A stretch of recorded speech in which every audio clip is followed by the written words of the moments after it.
The one No, is- they says like once so many she's like, wonderful I things you graduated in referenced. 1990. Good evening and welcome to the Chaska City Council meeting for Monday, April 15th, 2024. We'll call the meeting to order at 7 o'clock. We please join me in the pledge of allegiance. I pledge allegiance to the flag of the United States of America and to the republic for which it stands, one nation, under God, indivisible, with liberty and justice for all. Thank you. Welcome, everyone. Elise, we call roll, please. Councilmember Hatfield. Here. Councilmember Hubbard. Here. Councilmember Wong. Here. Councilmember Grau. Here. Joe. Here. All right, we'll move on to adopting the agenda. Are there corrections or additions to the agenda? If not, I would entertain a motion to approve the agenda. Motion to approve agenda. Motion by Councilmember Hatfield, Second. second by Councilmember Hubbard to adopt the agenda. All in favor signify by saying aye. Aye. Post same sign. Motion carries. All right, this moves us into visitor presentations. This is an opportunity for our residents to have a conversation with us. We try to limit it to 4 minutes. And with that, I have Michelle Arnett here tonight. We need your address, please, for our records. Michelle Arnett, 1549 Skyview Drive, Chaska, Minnesota 55318. Welcome. Thank you. I'm here to express my concern with the Highway 10 project and the roundabout impacting Skyview Drive. I went to the public hearing on April 10th, and it was stated it's a proposed project. But after talking to county officials and reading the Highway 10 corridor study, it's not really proposed. It's happening in 2 to 6 years. Is that correct? Yeah, I think we should, it's a county project. I think we should let the county. we do have representatives here from the county, but I think it's always proposed till it happens. So it might be just a terminology. Sure. Well, speaking to the county officials on April 10th, they said all of my concerns for Skyview Drive needed to be addressed with the city of Chaska. So that calls me here. I read the safety, the corridor study, and it only addresses traffic and safety at the intersection of Skyview Drive and 10. Nothing in the study has any statistics, research, or impact on Skyview Drive specifically, the residents of Skyview Drive, the speed on Skyview Drive, the safety for pedestrians. Roundabouts, per evidence, shows that there is speed and momentum entering and exiting the roundabout. People currently go above 30 miles per hour on Skyview Drive, and it's a downward slope. So the neighbors and myself are very concerned with momentum of people entering and exiting the roundabout, that speed will be increased. We are also concerned about property value. Evidence shows that homes that are in a near proximal location to a roundabout have decreased property value because of speed and noise and safety. And then when there's a roundabout, when there's adverse weather conditions such as rain or heavy snow, because we live in Minnesota, that increases the risk of accidents and people failing to yield, causing speed and perhaps accidents on Skyview Drive. So my proposed solution is to install speed bumps down Skyview Drive. Speed bumps will reduce traffic, reduce speed. It should reduce noise because it will decrease speed. They're cost effective. They enhance safety for the residents and the pedestrians of Skyview Drive. What are my next steps with the city of Chaska to move forward with my proposed solution of speed bumps on Skyview Drive? Thank you. So you're saying that there's going to be increased traffic down your road? Let me correct myself. The speed limit is 30 miles per hour down Skyview Drive, which I think is insane for a residential area, but that is state of Minnesota. That's a statute. I've looked into it. Nope. And reducing that speed is not going to happen. I've looked into that too before coming here tonight. Skyview Drive is on a downward slope. The city of Chaska police have put out their speedometers, but people see those giant white signs, they slow down. So it's not catching. I am on the verge of buying a radar gun myself to clock people that are speeding, because when they see those large speed signs, they keep going. There is more than 50% of children under the age of 5 on Skyview Drive. So I'm proposing speed bumps to keep that area safer as these roundabouts are going to be installed. Where, and I just gotta ask, Excuse me. because I lived in that, where are the cars going past your house? Where would they be going that Sky, is increased? Is it neighbors? oh, no, people use Skyview Drive as a cut through. All the homes on Yellow Brick Road, Carver Ridge, or whatever that, state funding area is, the apartment complexes, people cut through Skyview Drive that don't even live in my subdivision. Like, I know my neighbor's cars. I know the cars in my subdivision. They constantly cut through, but despite the fact of traffic, I know the roundabouts are supposed to smooth traffic on Skyview Drive and 41. People still cut through our neighborhood. But regardless, the speed limit is 30 miles per hour, and people are traveling at fast speeds, and it's a downward slope. So one thing, and I don't want to speak for the county, but I think you're correct about the cut through traffic that's happening right now. Thank you. One of the reasons that I think that we're seeing cut through traffic through that neighborhood now is because people are trying to avoid the 41 and Engler intersection. And the reason they are is because it's a pain in the butt.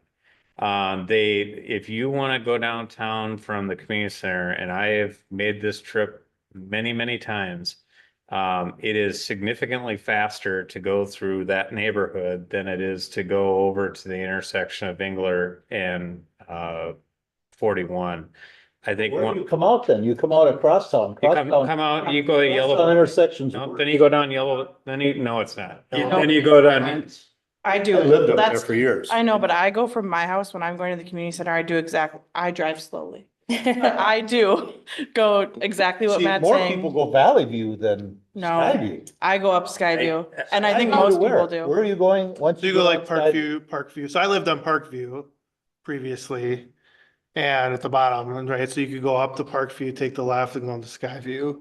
Regardless of Yeah. cut through, and I should have come down here in 2020 when I first moved to Chaska and identified the speeding cars down Skyview Drive. I've called the police. I've asked the police, they put out speedometers. You can get the petition on chaska.org, and they put out the big sign. My neighbors have talked about it. So regardless if people are not cutting through, let's say the roundabouts resolve that issue.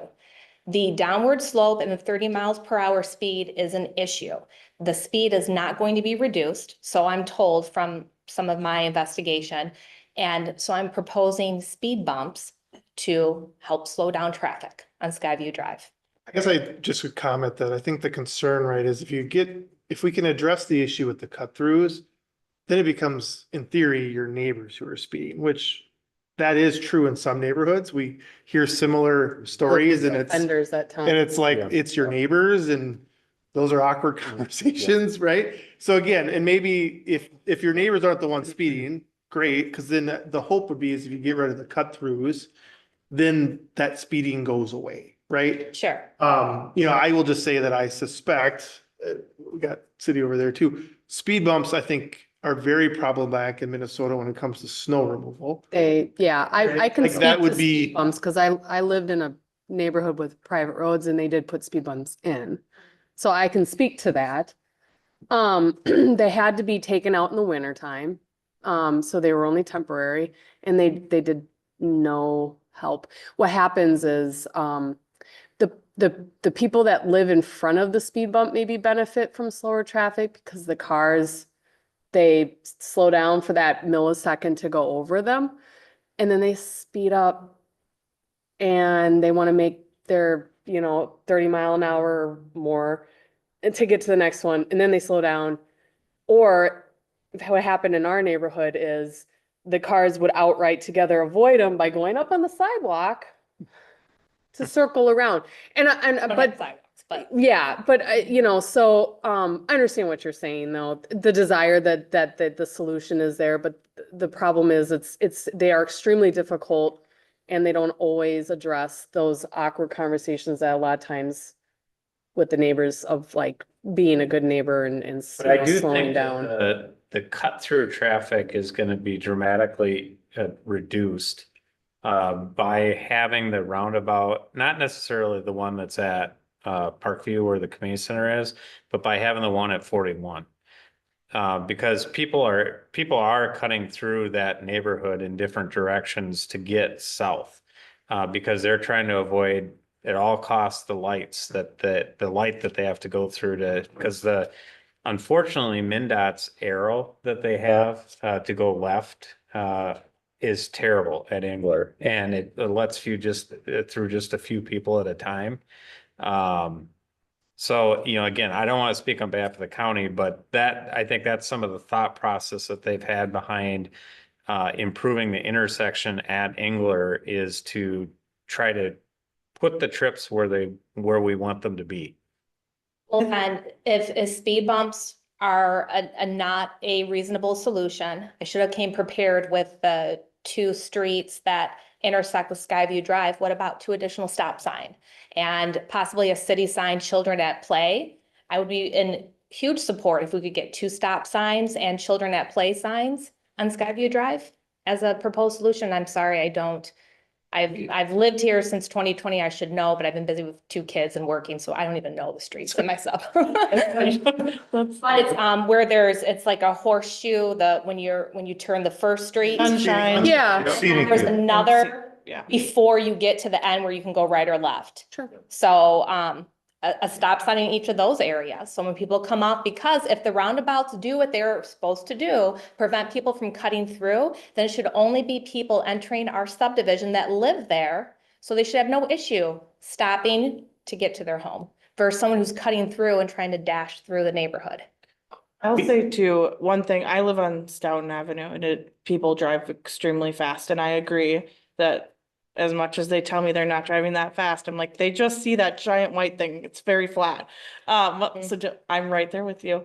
I think probably something we could just look at is maybe enforcement. Obviously, they're very busy. We have limited staff, but one thing I know, people speed less, I feel like sometimes on Stoughton, because they know It gets there's been lost. a lot of enforcement and following a lot of complaints about speeding, and that has helped. You don't speed down Stoughton now because you're like, oh, they're lurking somewhere and I'm gonna get a speed ticket. So I think maybe that's an opportunity too. Matt, I don't know if we could just, it's some enforcement. What's your address again? 1549 Skyview Drive. Are you past the scenic view or are you before? I'm She's right Scenic view is the between, road. at the third house off of 10. right between the 2 edges of Sunshine Circle. 3 in. She's Oh, straight. I'm, You need to move one over intersection. I'm on the wrong street. Are you on Crest? Yeah, I'm on Crest. Yeah, I thought you were, because Okay. yeah. Well, got again, you. I just want to clarify, I appreciate you coming, and I think I can speak for myself, appreciate bringing the concern, right? I think it is, we hear concerns of traffic and speeding, and you'd love to know that everyone just follows the rules that they're supposed to and people like intended. So I think it's good feedback, and I appreciate the note. I think the hope, right, is to try to as Matt, I think eloquently said, get the cars where we want them to be, where it's better designed for them to be. And then, because then you're right, then it's, to your point, they'll slow down because it's their neighborhood, there's a stop sign, those types of things. Because you're right, I mean, if you look at the map as I'm looking at, I lived at the bottom of Parkview, other than cutting to get to Lions Park, if you can correctly and adequately go on 41 and off Engler, there would be really no reason you'd want to go through the neighborhood right now. But that problem is that intersection's causing people to want to cut through because they can roll the stop sign, they can do all the things that they think is faster. Or the perception of faster. And it's gotten worse because it's been a while since I've lived at the bottom of Parkview Drive there. I don't recall a lot of fast traffic, but that was 5+ years ago. And so I think as traffic has increased with 41, more. When you're people are- climbing, when you're on Parkview Drive, if you're at the bottom, you're climbing versus going down. Well, if you're going down, if you're going. Yeah, I guess if you're going, I guess what goes up must. I don't, I come, see, that's how I drive. I drive up. Parkview Drive, if I'm trying to get my bearings, that is where you're going down to Crossword Boulevard, right? Got it. Yep. So there's a neighbor, I should know her name, but she's got children at play because that is a much deeper Yeah. slope than Skyview Drive. It's a So when I'm going to Lions Park and I'm turning that corner house has large pine trees, I feel like I'm dodging bullets with my kids because they whip around that corner. So ideally, I would love a stop sign at that corner as well, but right now my battle is my street. And then my next concern is just slowing down traffic down that whole stretch. So since, let's just say the roundabout does resolve the traffic, but that's not going to happen for 2 to 6 years. And if speed bumps are not an option in the next 2 to 6 years, can we get stop signs? Can we get something like that? Project is actually planned to happen next summer. Okay, can we get stop signs then, like now on Skyview One Drive? thing we do, I just want to warn on stop signs. One thing we do have to do is a warrant analysis on Okay. stop signs. And that's something our engineering department does.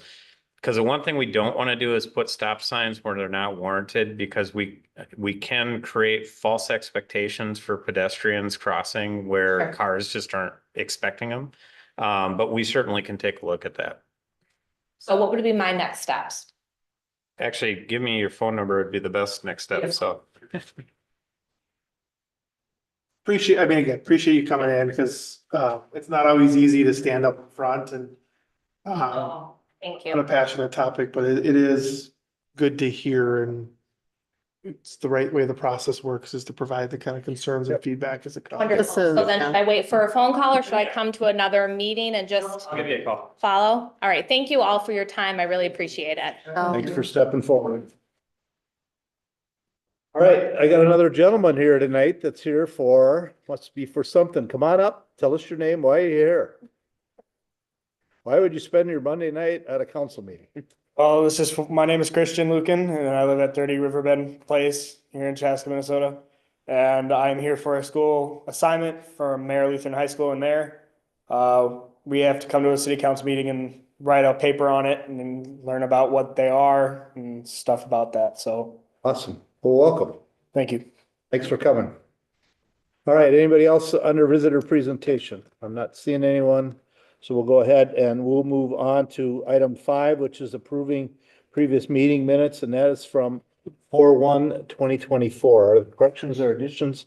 If not, I would entertain a motion to approve those. Make a motion to approve the meeting minutes. Motion by Councilmember Hubbard, Second. second by Councilmember McGraw. Discussion. Hearing none, all in favor signify by saying aye. Aye. Post same sign. Motion carries. All right, now we are going to, we're in item 7, consent. And these are items, that really don't need a conversation, but they need, our vote on it.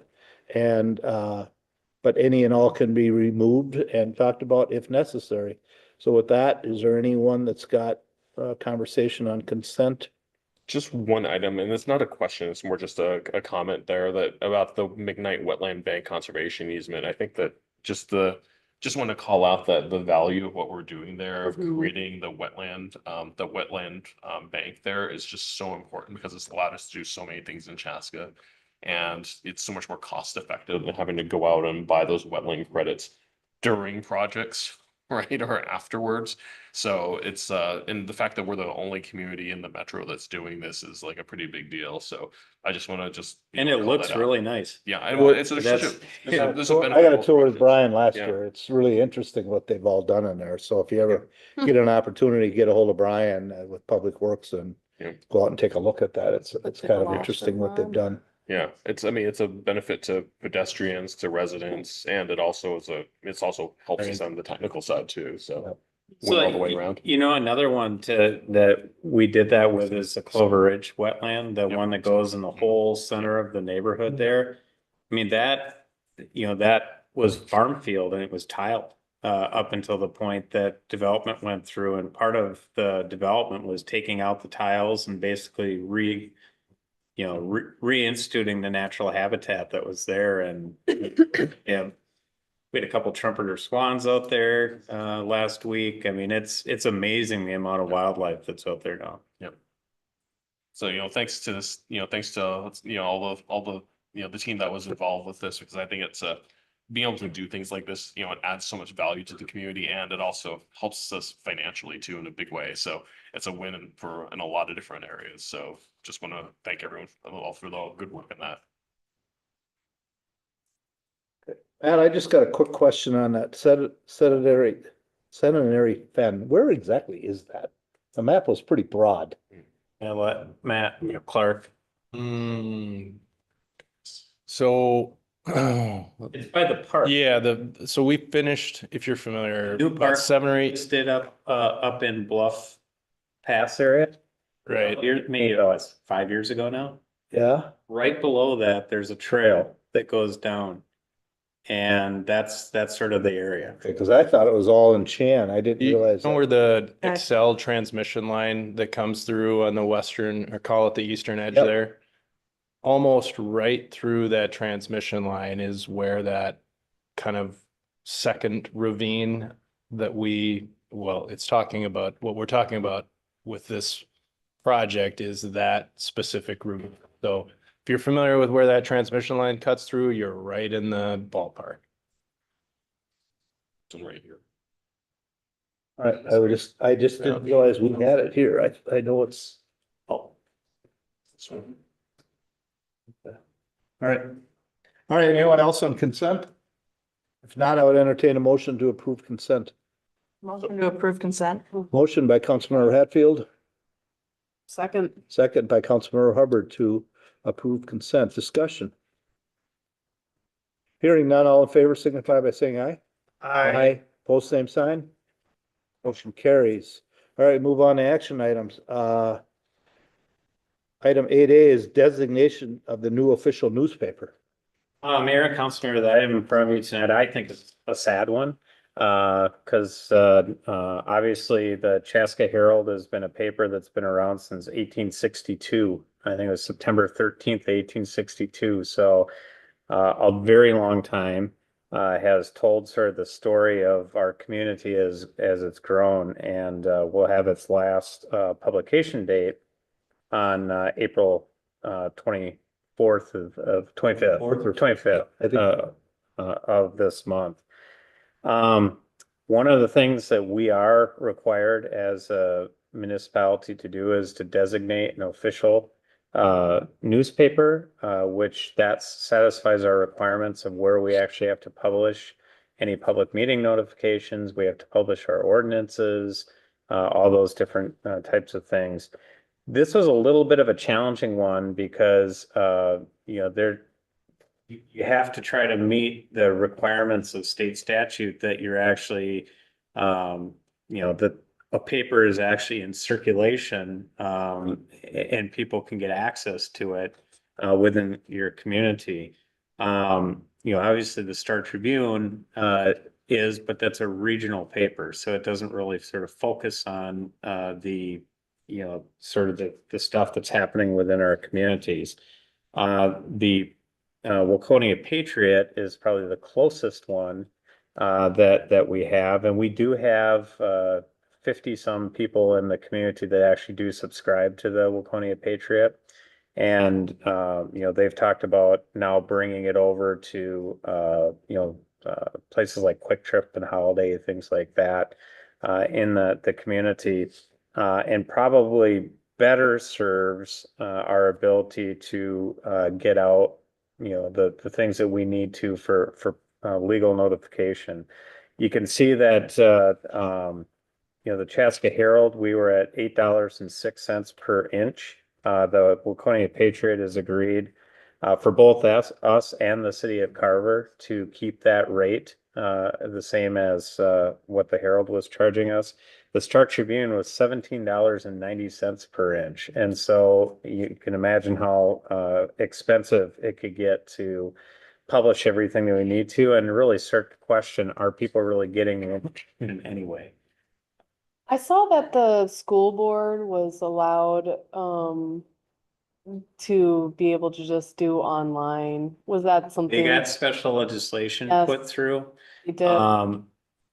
On Friday, I was told by the Shakopee city administrator that their representative over in Shakopee has also introduced language too, but it hasn't been acted on. So there's a potential that's there.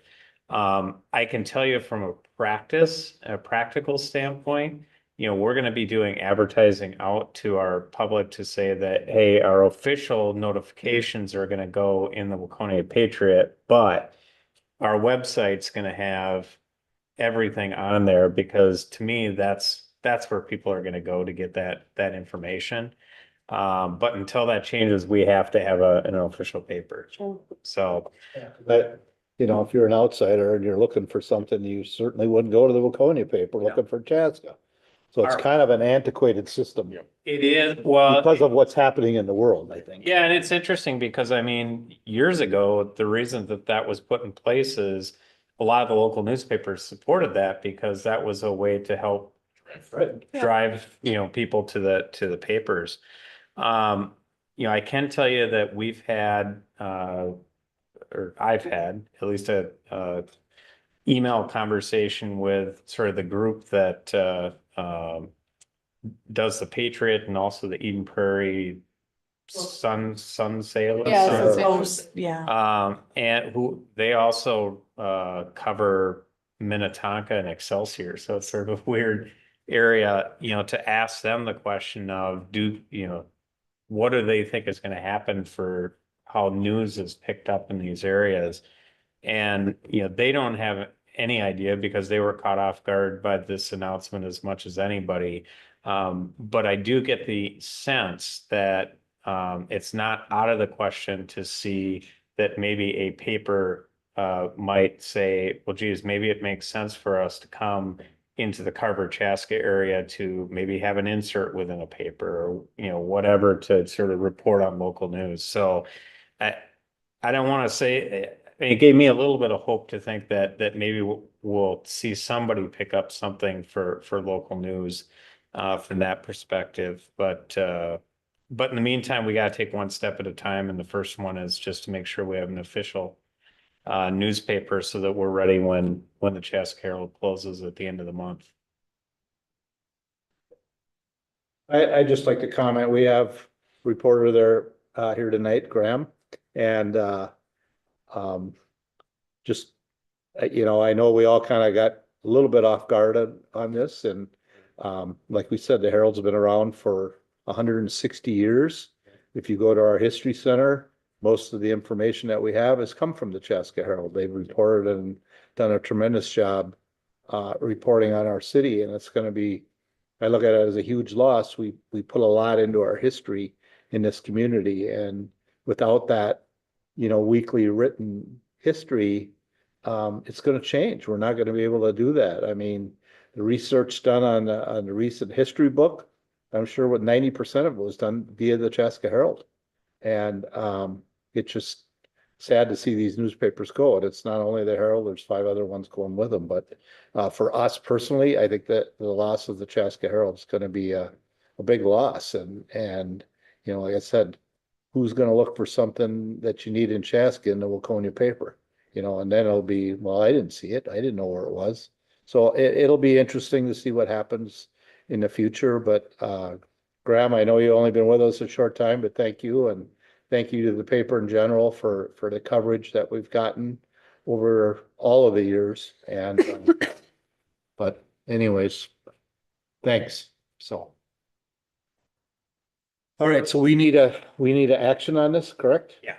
So basically what we're looking for is a motion to appoint the Patriot as the city's official newspaper. Yeah, so I'll make the motion, but I just had something I made some notes here, something I wanted to say, because, this is, I mean, the passing of How newspapers. about if we do a motion and then we'll do We'll do discussion? comment? Okay, sure. So I'll make a motion to approve the approved resolution 2024-34. Oh, sorry, wait, it's the wrong one. No. Approve the designation of the official news of the. Yep, there's no action Sorry, number, it's just a, There's no action. So the the action to designate, the. Point the Patriot as the city's as official newspaper. Yeah, There you go. there you go. So I have a motion by Councilmember Wong, Second. second by Councilmember Hatfield. Discussion. Okay, so the closing of newspapers around the country has been like a really a kind of a real huge challenge for small communities like ours. Because they not only provide the capture of history, they also provide for, vital news and what's going on in the community, whether it's events, whether it's news about what's happening in the public eye, and whether it's council or government changes, or even just news about like what's happening like down the street as construction and things like that. There's such a vital link that's lost, and it's a tragedy that's happening not just here but across the country. And with this was just part of, not just for a lot of people may not realize that it's not just the Chaska Herald, but also with that, the same newspaper group also was closing the Chanhassen Villager, the Jordan Independent, which is 140 years old. Shakopee Valley News is 160 years old. The Prior Lake America, Savage Pacer, and the Southwest Saturday, as well as sister publication Hutchinson and Litchfield. So all of these communities have all been impacted by the same closure. And it's a tragedy because there's a lot of great people who work for the newspaper who've been working hard and producing a weekly paper, or even bi-weekly in some cases. But to frame how long this has been, how long the Herald has been with us. The Herald is one of the oldest operating newspapers in the state of Minnesota, and it was as mentioned earlier, it was founded in 1862. Just to frame that, Abraham Lincoln was president. We were in the midst of the Civil War at the time. Minnesota is still grappling with the Dakota War of 1862. Milk pasteurization had just been invented.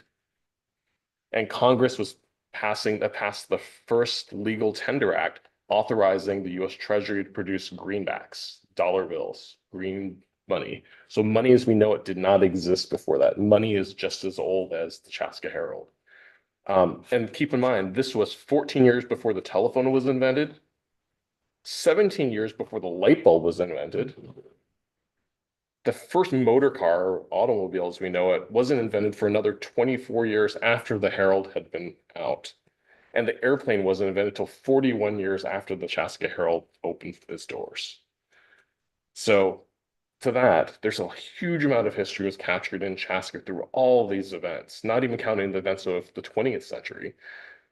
But thank you to everyone current and past who work for the Herald to capture all these things, because there's so much history that's been captured and shared and news that's been, made our community what it is today, that the Herald wasn't just covering the news, covering the community. The Chaska Herald was part of the community. So thank you to, yourself and all the men and women who worked for and have worked for the Herald and delivered the news to us. So thank you. Interesting facts. So thanks for sharing. Puts it in perspective. Yeah, it definitely does. So, all right, we have a motion and a second. If there any other discussion? Hearing none. All in favor signify by saying aye. Aye. Post same sign. Motion carries. All right, we move to 8B. And it is adopting resolution 2024-34, voting against the installation of proposed noise wall, County State Aid Highway 10. Mayor and Councilmember, the item in front of you tonight is in relation to the County Road 10 project. As you know, we did have a work session a couple weeks ago to have Carver County go over the project area and show us the different areas that they had to do analysis on whether noise walls were needed or not. Now, the reason that they needed to go through this process is because there was federal dollars as part of this project. And anytime there's federal dollars as part of the project, then they have to meet the sound requirements and look at whether a noise wall is needed, if it'll reduce sound, if it's over a certain decibel point, and if it's cost effective. So the reason that we're being approached for this is because we're actually property owners that own property that is impacted by the sound studies. All of them happen to be our trail system in the community, and because of that, we receive a vote for each of the walls that are being proposed on there. So I'll turn it over to Luke, who can just go through and sort of recap some of what we talked about at the last meeting. Yeah, thank you, Matt. Just gonna kind of high level touch on what we went over last time. Obviously want any more detail, feel free to ask me. Jump to the next slide. So I'm Luke Schwartz. I'm the project manager from Carver County. We have two members of SRF here. They're our design consultant on the project, and their team was responsible for the noise report. As you know, the noise study was a part of the federal process. We modeled traffic out for 20 years. We see how that's going to affect the different receptors that are in the area. And then if any of them are impacted, then we put a wall in, or a virtual wall, and model that at that same time 20 years in the future and see how those receptors fare after the fact. There's a couple of criteria that are needed for the noise walls to go in, or at least get to the voting process, and that is being reasonable and feasible. Feasible comes down to engineering, whether it can be put in due to the grades, how much space we have and different things of that nature. And then the reasonableness is actually a cost benefit that we look into, and there's a dollar amount assigned by the process itself. We use that and then compare it against a threshold set in that process.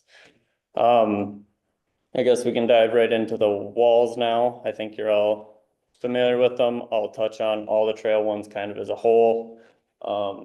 And we'll use noise wall 1 as an example here.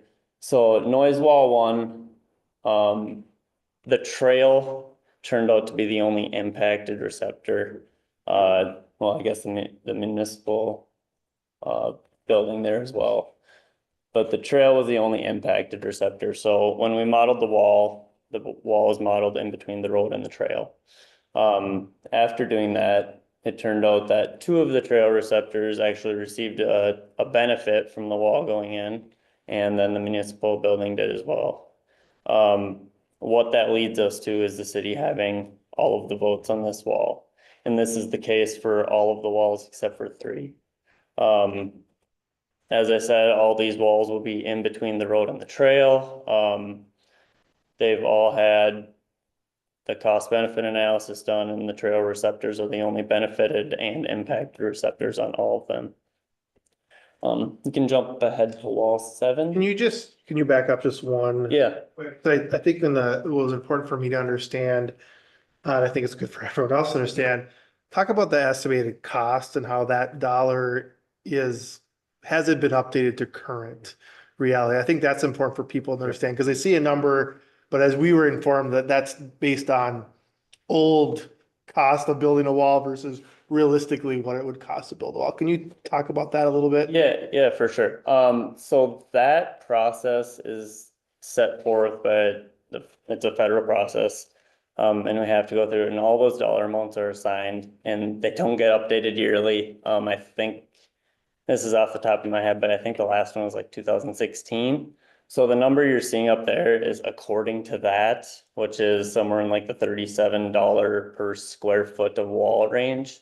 What we're actually seeing when we bid these out is about double, somewhere around $80 per square foot.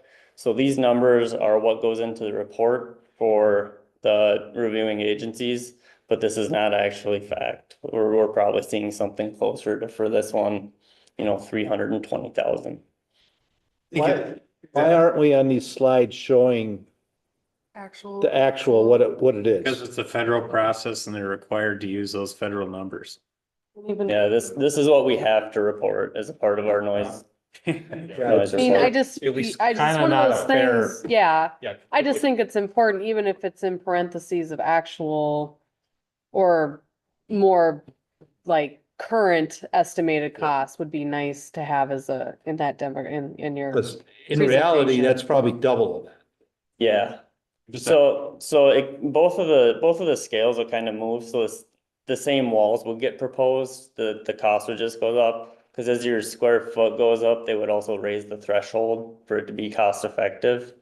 So all the same walls are getting proposed, just the number that you see is probably by a scale of 2 off. And I get it because we knew this from the work session, but when you're out laying that out at the, and unfortunately, I could not make the open house that we had, they see that number and they go, well, that's not terrible, but when in reality, it's double. And this is only 640 feet long. There's some other ones in here that are quite a bit longer and quite a bit taller. This is only a 6 foot wall. I think one of them's 14 feet. I mean, the cost of them, and I get it, it's not your fault. I guess it's more for people that would be listening to this to understand that cost is based on 2016 numbers, you said? Yeah, I mean, we all know that the world's not in 2016 today. So that number is, like I say, I think we take these numbers and just double them, and then we know what kind of these sound walls would cost. Because I think it's important not just for us and for people watching, but there's people who are gonna be like looking for this deck and say, oh, I see this deck out here. And so they're gonna grab the deck and the deck's totally out of context, right? Mhm. So I think it's important to. you Yeah, I know, think in an effort of exactly. transparency, For I think transparency. people look for what's accurate, and I Yeah. think it would be really helpful to have the most accurate data. Because otherwise, what's gonna happen is someone's gonna look at this, well, why aren't you building this wall? You guys said no. Well, that's Mhm. not really the real cost, but it says the cost right there.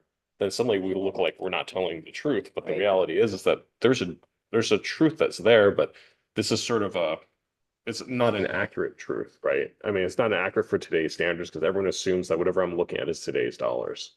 Right. So appreciate if you can add that for, I think we're all in agreement on this here. okay. Yep. So this wall that was proposed was just west of Bavaria Road, on the north side. If you want to jump to the next wall. So similar thing here, this one was between Bavaria Road and Royal Oak Drive. There were no houses that were impacted or benefited. It is just the trail in this case. You can go to the next one. Just also, this is a point of clarity too for people who are listening, that where the wall would go in terms of physically, because of the way the sound impact was measured, is that you'd have the center line of the roadway, you'd have the roadway, you'd have the wall, and then the trail on the other side of it. Because since the trail is lighting up as an impacted sensor, right? Then the wall is there to protect the noise from the trail. So you basically have a trail that you can't see or get to the road, right? And I want to make sure that everyone who's listening is clear in this, because someone says, oh, well, I'd like to have a wall that prevents me from seeing people walking in the trail. No, it's just the opposite. You'll have the people in the trail blocked in onto the inside of the wall facing your home or whatever it is, Mhm. right? Yep, you're right. Exactly. So noise wall 3 is along that wetland between Royal Oak Drive and White Oak Drive. As you can see there, only the trail is benefited or impacted in this case as well. Next one. Noise wall 4 was in between White Oak Drive and Trunk Highway 41. Not even all 3 of the trail receptors were impacted in this case. 2 were, or benefited, I mean, 2 were, so that's why this one is proposed. You can go to the next one. So noise wall 7 is one of the 3 that has a vote from another party. That was the Body Surgery Center. We stopped in there a few times. We got their vote. They voted no. So that one would have went all the way up from Holiday down to the 3rd building there. I can't remember the name off the top of my head. And that one is along Trunk Highway 41 on the west side. I think it's important to note on that one too, that it would be very costly because it would talk about removal and repositioning of overhead power lines as well. Yeah, with that one, there's a cost that we can't include in the cost that you see on, well, actually, it's not on this one. But there's a cost that we can't include in the report because the electric line is there by easement, or not by easement, by permit. But that would be a cost that would fall on the city. The real cost to us. Yep. So the next one, so noise wall 7, we actually have a nice visual there. You can see it would be in front of their sign, so that would be an additional cost that's also not included here. You can go to noise wall 9. So noise wall 9 is the one other party that did vote yes. This was a single resident. They were not impacted by the project, but they did receive a benefit for when the noise wall was modeled for the trail. We had a Teams meeting with her, chatted with her about it. She expressed she would be very for the wall if it was on the other side of the trail, as I think most people would. Not as passionate about it on the other side of the wall, but still sent in a yes vote. So that one is just from the about 2/3 of the way down on the church property, and then we'll cover the first house on the east side of 41 on the south side of 10. And then it would go about a little ways into the next property, obviously on road right of way. So you can go to the next one. You can see the proposed wall there.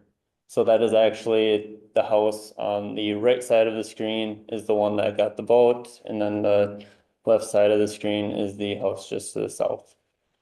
You can go to the next noise wall. So this one is a small one in front of the church that was modeled. The only benefit or impact here was for the trail. And then the last one, noise wall 11.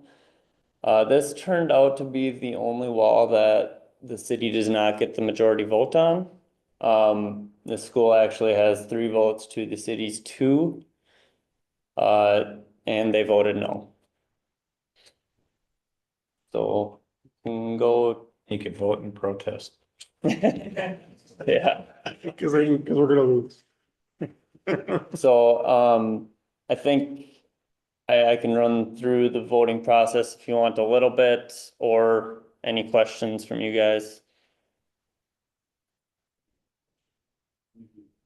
Get on at the work session. I think it's pretty. Yeah, I just say that the work session in this just enlightens me of the process and sometimes the requirements that seem strange, and I drive that stretch off it, and it just amazes me how it would be almost a tunnel, and it just seems like you would just, the views and the feel of that road would be gone. And residents, you wouldn't, I mean, even if you're not impacted back, you wouldn't, like the picture of that, the business just looks strange, right? Like just this big wall. So it's interesting. I understand why we do it. It's good work. I get that. But you just envision driving that stretch of what we want to be a very proud, entry into the city. It would just be wall. Well, I thought it was interesting too, that, if you did elect to erect the wall on the one side, it didn't take into account for sound reverberation. I mean, the sound waves have to go somewhere, right? They don't absorb into the wall. And so you think about the impact across the street, which doesn't get studied, for that impact. And then it's like, are you doing more harm than good, by having it bounce back? Yeah, and the other comment that I had asked that I think it's just important because it's what I alluded to earlier, but I think I asked at the work session is about the modeling doesn't necessarily look 20 years out on changes of how people drive. And, the comment, the very obvious one is the electric standard of electric cars which cars are quieter, but that doesn't get impacted in the 20-year study. It just assumes we're going to continue to what it is now, right? So that's interesting to me because I think can't make any assumptions. Maybe electric gets noisy all of a sudden. I'm not sure. But that would help you say that the noise would be reduced 20 years from now, potentially, right? Because a gas and electric combustion, gas combustion electric, no, it produce different amounts of noise. But again, the federal standard hasn't caught up to the technology yet, which isn't overly shocking, but a reality. What? Just isn't. I mean, the fact we're still using, old data to cost out walls, right? It's just one of those weird things. So there's a lot of holes in the methodology, and it's not your fault, right? There's challenges technically because of the lack of reflectivity measurements, right? And then the cost elements from the federal government spec in terms of what you're required to use, right? And also the fact that it's looking at it from a perspective of protecting like a sidewalk basically, or a trail, that, well, it's wide in the open, and doesn't take into account that perspective of like, wow, we're trying to maintain like an open green community, but having walls does not really really kind of promote that as something that's a beautiful green community. There's a lot of challenges with with what's proposed. I think you're doing what's required from the county's perspective to do this. So appreciate all the work you've put into this, appreciate all the analysis. And thank you for bringing that to table. I think that tangibly speaking, there's a whole lot of things that kind of raise concerns to us, is why would we really want to do that, right? Yep.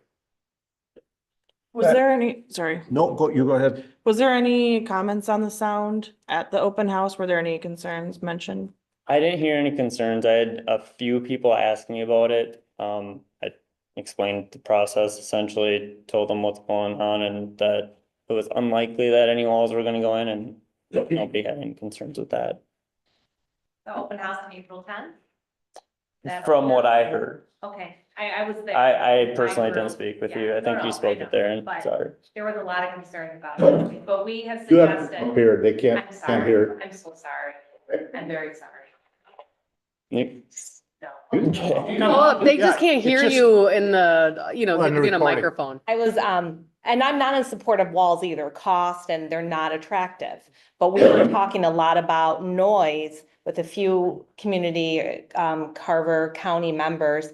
And our group was discussing, why is there not landscape? Why are we not putting up more, instead of walls, putting up shrubbery and trees and to help combat the noise, but also make it aesthetically beautiful. So I'm sorry, I didn't mean to interrupt. Well, I think that's I'd like him to Yeah, answer it's a that question, question that because we was asked. asked We did- that we did ask question, the and it same has, question. because it's a very common question, so. And we have the person that give you the right answer.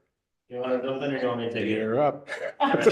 Because it's a question that This gets is, asked. Great question. we get that. It's great. Yeah, so we're still in the defining stages, I would say, of the landscaping plan, and this is more the city choosing, and they are making a great effort. I mean, I'm a resident of Chaska as well as the project manager here. They're making a great effort to kind of beautify this whole stretch and make it a corridor that you can be proud of. So similar to the County Road 44 project that happened 5 to 8 years back. And that's kind of the vision we're leaning towards for this one, and nothing's finalized yet, but it sounds like something will happen. I think the issue though is not about the actual looks. The issue is how does landscaping actually impact sound? And we actually had this discussion when we went through when MnDOT rebuilt 41 going from Hunter Mark up to Pioneer Trail and a little bit beyond. There was a sound wall that was approved on the west side of Highway 41, and it did not meet the criteria for MnDOT to put one on the east side of Highway 41. And so, there was quite a bit of discussion about putting in, landscaping to try to, buffer some of the noise that occurs there. And it looks great. It does not buffer noise. And so I think that's, I would agree that from a aesthetic perspective, we're really concerned from a community to make sure that it looks nice. But I don't want people to have the impression that that's gonna decrease noise. There's, Yep. on that east side, there's like a forest between there and the houses. And their noise said actually kind of, I think it went up after the wall went up, so. Yeah. The tree, it sounds like that stuff really does, but I think it's more obscuring the problem. It's not stopping sound. A little like a placebo effect, right? We feel it, but it's a great question because I think that is, I mean, I'll say that before sitting here and learning about walls and noise. You just assume like, well, trees and shrubs, it'll block that noise and it looks much better than a wall. Yep. But really kind of experts say it really doesn't actually Yep. impact the Because noise. I think that the numbers, you know, and don't quote me on this, but I think it was something like 30 to 40 feet of dense bush and trees, right? Like I deep, think right, or something one like was that, 100. or 100 feet. Yeah, it was a 100 lot. foot wide of 100 foot wide, yeah, it's Yeah. 100 foot wide. So anyway, but it's like, it's a really significant amount. So unless like someone's willing to give up 100 feet of their property, you know, that's probably not happening. The other options that also been used for noise mitigation are berms. But the problem with berms is that you need, like, there's a grade, you need more land because it's like you need, for every foot you go up, you have to go out 2 feet, right? Because you can't make it too steep. Otherwise they have erosion problems. So if you want like, you know, a berm that's like 6 feet tall, you need to have 12 feet on either side. So suddenly you're at like 24 feet wide to get, or, you know, to get that 6 feet of height, right? So there's challenges either way in terms of like what's practical, right? A great question. Again, it's good because you're thinking and that question will come up and get asked. And again, to me, it's a little bit of, I think, of a placebo effect because you just like, well, trees and the reality is it looks better, which we could Yeah. make it look good, Yep. but it doesn't actually reduce noise, which is Yep. nothing like Right. a beautiful wall. And I think one of the things that really hasn't been discussed that I brought up at the work session was who owns them? Who maintains them? And we all, if you drive anywhere, you see what the sound walls look like. And that is another huge factor that you really have to bring into this cost factor that is not even in any of those numbers. So that's something that is just another huge factor in how we vote on this. So What was the total cost number based on the analysis in the presentation? I think it was, do you have it off the top of your head? I want to say the last time I looked, it was like 3.4 million, but I'd have to double check that. So, but in today's dollars, it'd probably be like 6.8 million, something like that. You know, The 3.4 actually might be today's dollars. yeah, I don't think you would have got the 3 Yeah. based Okay, on some so- of those So numbers. you're thinking like today's dollars, Yes. 3.4 million. Okay. So, you know, so in a sense, we're saving everyone from spending $3.4 million and stuff, something they don't want. That's almost what, fifth of the project? Sure. A lot of it, yeah. Yeah. So. Yep. All right, further discussions for the county? Can I just ask, like, Nope. it's not related to, I'm gonna anyways, it's not related to this walls, but since you're here, Sure. what is the next steps of like communications? We just had the open house. What the project's gonna start next year? What is between here, like now and then look like for his communications for the residents? Yeah, so we are planning to have one more public meeting. And that will be we're probably 90 to 95% of the way there on our staging plan. But we really, once we know exactly which part of the projects we're doing when, we want to communicate that out to the public. And that should be happening this fall or early winter. And then the road construction itself will start next spring. And then in between there, before some of the next public meeting, you might see some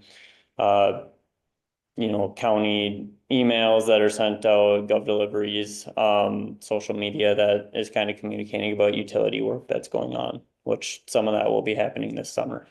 Now, And those emails are very helpful. So I guess if you're listening, I encourage people to sign up for the emails because that is key in any road project. They're very helpful.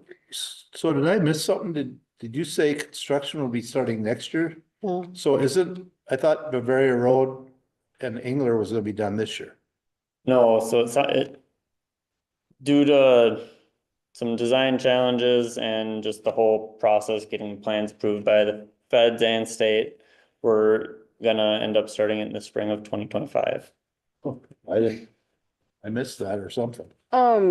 When I was there, I spoke with a resident who, had, some concerns and she had written out the comment card and everything like that. My question is, are you guys, what was the overall consensus from the comment cards? Were you able to go through them and kind of give a snapshot or a synopsis for I it? haven't seen those tallied up yet. Our communication staff normally takes them, writes them all down, kind of how many are in the same buckets. And then, and along with that same regard, for folks that are concerned, are you guys following up with them to address any of their concerns? Like, what does that action plan look like? If they I think on the comment cards, you can request to be contacted, and we do that if somebody checks that box. All right. So. And just also to recap, the reason why the county was actually looking at walls in the first place is that this is a requirement, part of the analysis requirement by the process, right? Yeah, so the reason this one triggers it is because we're expanding from 2 lanes to 4 lanes on Highway 10. So then as a part of that, with the federal dollars, we have to go through this whole process. So it's not something, and just, I want to make sure it's clear because there's a lot of people listening to this that someone says, oh, whose bright idea wasn't the county to spend all this time and money and doing this analysis for sound walls that nobody wants? Right? Exactly. So Luke's. no, if I could have avoided that. But I think it's want to make sure it's clear that this isn't a requirement from the county, it's not a requirement from the city, it's not a requirement from the state even, this is a federal requirement. Yeah, so if we want to use the federal dollars we received, we have to do it. So, and Yep. you guys are just going through the process because that's the process that Mhm. is mandated to be followed because it's federal dollars. Correct. So in fact, federal dollars get paid for some of this work. Yeah, And thank you all for, doing this work, because I know that it's required to get there, so I appreciate all the due diligence there, and it does help us make a better informed decision too as well. welcome. So if that roundabout's pushed out to next year, Mm-hmm. is that gonna push all the other ones a year further back? Or are you gonna try to do more next year? Probably 3 of them, it's looking right now, will be 2025 and 1 in 2026. I don't want to get, Park Ridge is probably the one that. yeah, I don't want to get too deep into the staging right now because we're not I get quite it. ironed out, I but just wasn't aware that it got moved from not doing it this fall. Cause I knew they wanted to do one and, obviously we did not want 41 touched this year. right. So you're gonna be able to do Bavaria, White Oak and 41 in 1 year? Yep. And yes, You can stay in your home all summer. yes. I'll never get out. I live off White Oak, so. Interesting. Maybe I should have had this past winter there and I didn't have to go anywhere. All right, further questions? I think great questions, great conversations, but if anybody else want to make sure you get all your questions answered. All right, what's your pleasures? We have a motion on the motion out there that would be adopting resolution 2024-34, voting against the installation of the proposed noise walls along county roads, state aid 10 and trunk highway 41. So we're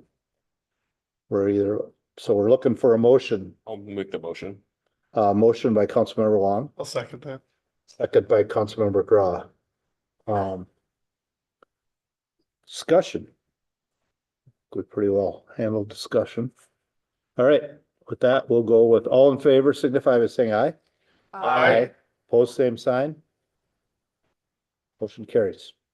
All right, thanks, folks. Thank you. All right, we move on to item 9, which is bills. Got 2 items here. Okay, So first item is on page 3. This is the item under Shakopee Valley Ford. There was a new engine installation. So the question that it brings up is that, my understanding is we had went to a vehicle leasing program so we could, have a more efficient financial model around vehicle replacement and maintenance of vehicles. But how does this fit into that in terms of? So we only did that for police and building inspector Oh, vehicles. Gotcha. And primarily because they're the ones, there's a huge shortage of trucks up there. Okay. And so we only made the switch for those because there was easy access. This is actually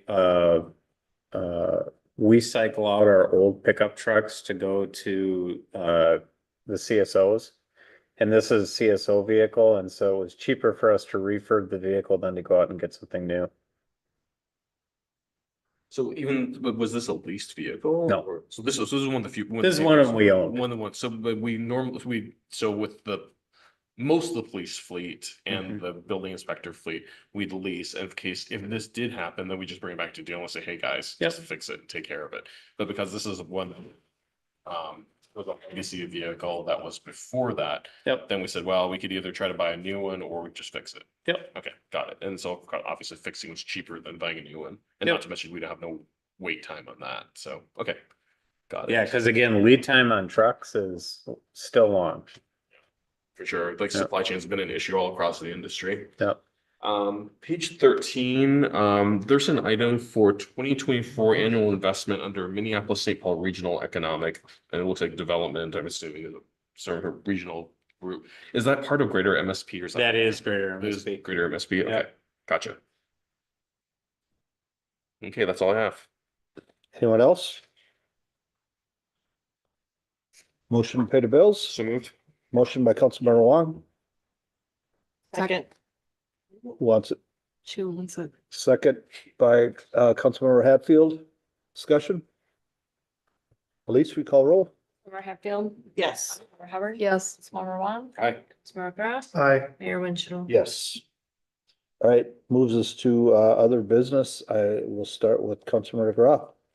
I don't have much, except I just wanted to kind of, it's an interesting kind of conversion of events. I think last year, maybe a little early, we had a conversation about AEDs at baseball fields, because it's actually one of the most common places that an AED is potentially needed based on someone in the stands or a baseball to the chest, which can stop someone's heart.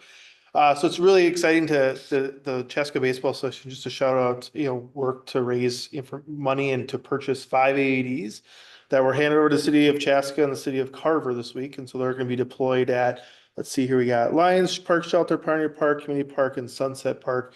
And then the city of Carver is putting one in as well. And then the Play Ball Hawks website will update kind of where they are in the location. So I know we had some conversations about that. And so it was good to kind of see, the community and interested people take action and partner with the city to deploy those. One of the things, because it's real- baseball season. Well, one of the real quick things on those is more than just putting them down there is then the ongoing maintenance. And so I know Stephen, our fire chief, has been working with them to talk about how we have our fire staff that go down and actually do ongoing maintenance to make sure the pads wear out after a certain period of time, make sure Glue the dry. batteries. What's that? The glue just The glue dries it? dries up. Yeah. So making sure that they're functional so that somebody doesn't get over there, use it and it doesn't work. So. Yeah, just like I said, I think it's kind of a good partnership between interested parties in the community, and it just makes us a safer community. So I think, it was just a good shout out. And that was, like I said, it's baseball season, like it or not, it's warm out. So I'm supposed to have my team's supposed to have its first practice on a city field tomorrow, and it's gonna rain out. You just watch. Like Nate just had this conversation with me today. life in He's Minnesota. having a pizza party for him. Life in Minnesota, spring sports, I tell you, can't escape. We have dry fields until, so. Just that, I think that's just exciting, because again, reminding individuals, because I think it's forgotten or not thought of that the actual greatest risk, sport that has some of the greatest risk for that sudden heart stops just actually is baseball. Everyone assumes football or lacrosse or some of those types of things. But baseball ranks right up there, because if you take a baseball to the chest at the wrong time with your heart beating, it will stop your heart. So just really good. Keep kids and adults safe at all these parks. So, and that is all I have, Mayor. Councilmember Wong.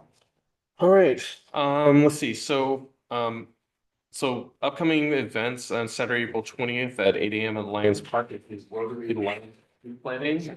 April 29th, sadly. Please come too, because there's a lot of trees. I saw them sitting there. There's a lot I of trees. did that last year and it was a good learning experience on how to plant trees. So I would say, yeah, and there's lots to do and bring your shovel and or a rake. And Bring your own yeah. shovel. So Very it's important. BYOS. And- Bring your own shovel. Yeah. Yes. Water and work gloves and all other fun stuff. So bring your own stuff, basically. Mhm. Okay. Yeah. April 29th, sadly, will be the last day the fire department will be in the fire station, which is coming up, effectively by the time that we're at our next meeting, if we have our next meeting on the 29th, right? Because that's 2 weeks from today.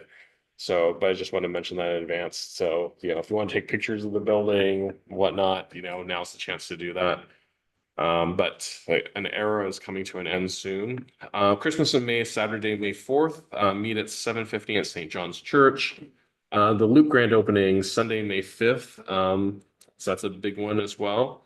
So that's the day after. Taste of Chaska, Wednesday, May 8th. River City Days, July 26th through the 28th. And one of the cool things that's coming up is the Chaska History Center has the Graveside Tales Tour. If you haven't already heard about the Murder and Mayhem Tour, the good news is it's happening. Bad news is it's already sold out. But the Graveside Tales Tour is going to be on June 29th at Mount Pleasant, and they will be actually having actors from the Living History Society actually acting out different roles of some of the parts of different residents lived in Chaska. Kind of tell a living history of Chaska. So that'll be really cool. And they're doing 2 performances that one day. So, and that'll be part of that actual living history tour. And also included attachment from Principal Bach and Cindy Brazil from Chaska High School, Hot Pride. There's like a ton of stuff in there. I can't name everybody, but I'll just kind of hit it really quickly here. There's 16 teachers nominated for Teacher of the Year. 4 staff were nominated for Support Staff of the Year. The orchestra director, Kate Koloskowski, was selected to perform with the Minnesota Orchestra as part of the first educator side-by-side performance. Only 34 string educators in Minnesota and Wisconsin were selected. Congratulations to the knowledgeable team who took 3rd in regional and advanced to state in April. 2 students qualified for DECA International Conferences, the DECA International Conference in California. Hallie Browning qualified for the 2024 National Speech and Debate Association National Tournament in Des Moines. 3 students selected for the MMEA All-Star Choir. 2 students were selected for the ACDA 9-1 Honor Choir, and 2 students were selected for the MMEA All-State Band. 6 Chaska high school theater students were selected for the Hennepin Theater Trust Spotlight Honors. 6 students received awards at the Metro West Conference for Visual Arts Festival. Chaska Hawks Symphonic Band and Wind Symphony received the highest ratings of superior at the regional 2 AA contest. 2024 Scholastic Award winners included 2 gold, 8 silver, and 5 honorable mentions from Chaska. 2 Chaska High wrestlers competed at state. The Stormhawks finished 11th overall in swim and dive at the state tournament. Aubrey Heyer selected as Chaska High School's 2024 Athena Award winner, and 4 students were selected to the Minnesota Association of Dance Teams for All-State 2 Kick, 2 Jazz.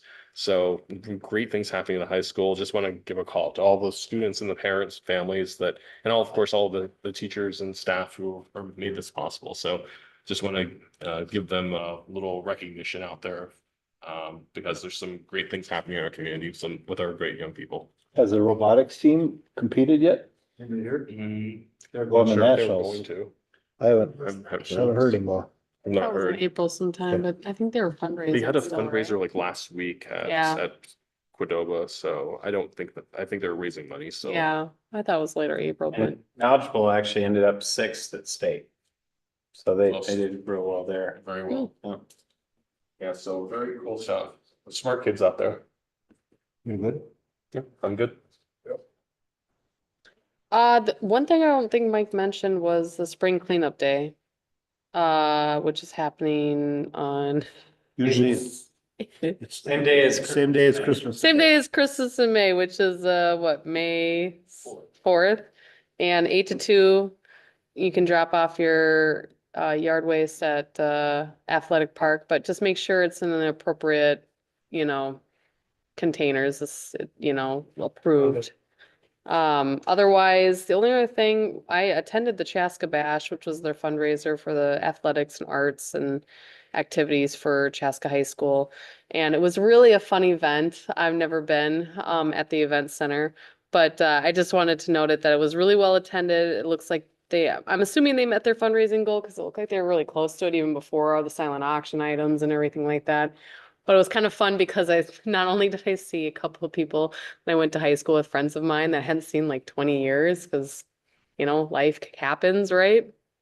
But also teachers and coaches that were there. And it was tripping me out because it was like those teachers and those coaches, they were the age that I am now, back then, right? So anyways, it was a trip, but it was really fun. And I guess that's it for me.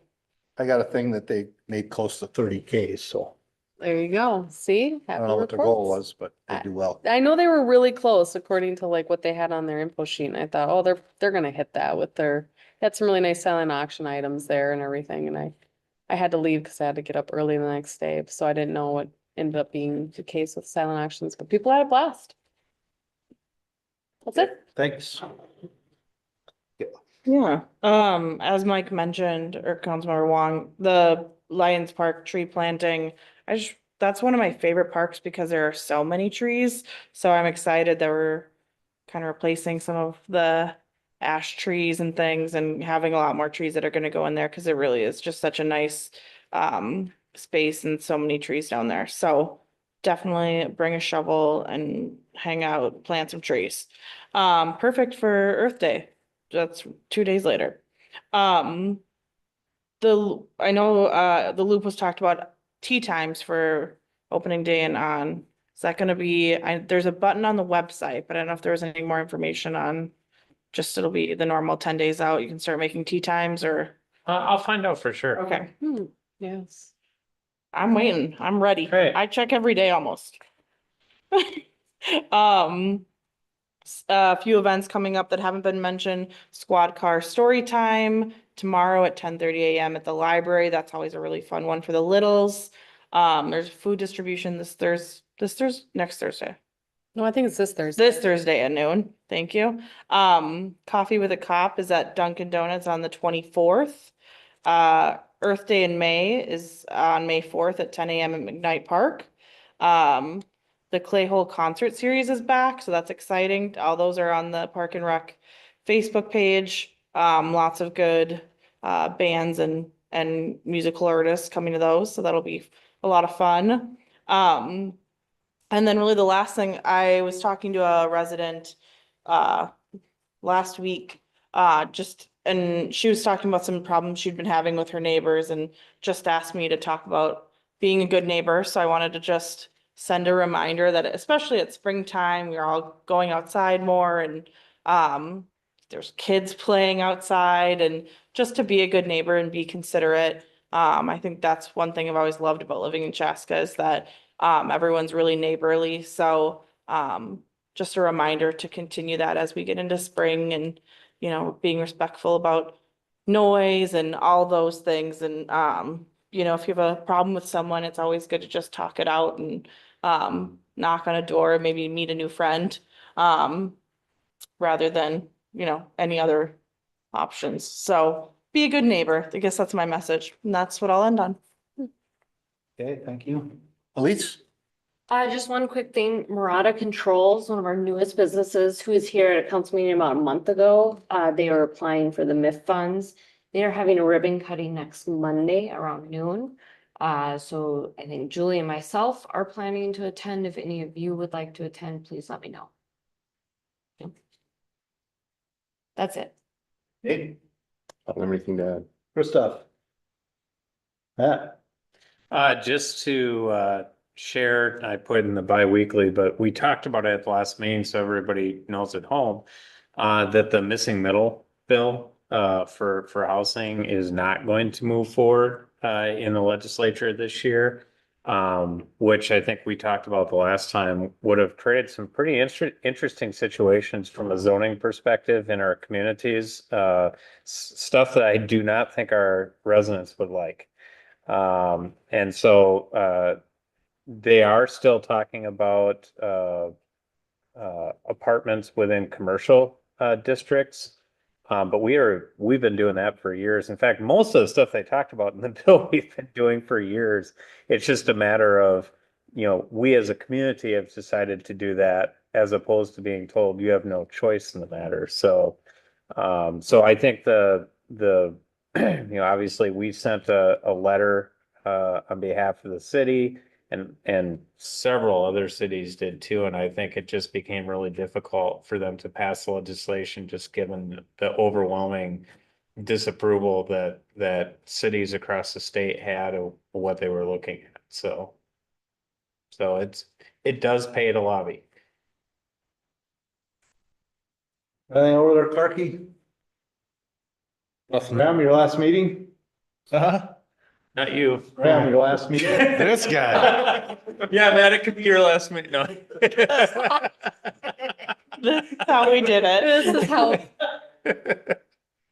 Yeah, we have, last, Why don't you maybe come on up to this mic so we can hear it? Please. Yeah, the last edition of the Herald is coming out on April 25th. We are putting together a kind of farewell article about the history of the company and the history of the, several of the papers, some of the more the long ones, like the Herald. So, yeah. Yeah. Thank you. Thanks for doing what you do. All right, pretty near everything that I had written down has been touched on. I just was gonna say about the missing housing legislation. I really think what stopped that is participation from the cities. And I don't think that I've ever seen a bill like this get as much participation from cities as this. So very exciting to see that. And that, like Matt says, it does pay the lobby and let your legislators know about how you feel about that and what it would do to our community. And I think all of us in this area did a tremendous job. I know we banded together with our three other cities, Chan, Carver, and Victoria. So I think it makes a difference, and you come together as 4 cities, not only one. And I think that makes a big difference. So I'm happy to see that it's failed, but I always worry about omnibus bills, what could get put in there. So we'll see what happens. Lastly, council meetings, 29th is our 5th Monday. I'm pretty certain we are not gonna have a meeting that night because I think you confirmed that does not work for Hoisington. We're gonna check for sure on Friday. We're meeting on Friday. 29th is still maybe a possibility. Then we're I back. think it's pretty unlikely. Okay.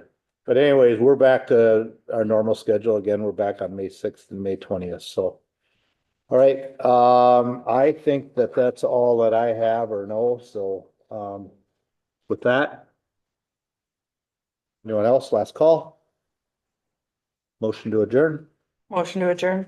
Motion by Councilmember Hatfield, Second. second by Councilmember Hubbard. All in favor signify by saying aye. Aye. Post same sign. We are adjourned. We'll see you in a few weeks.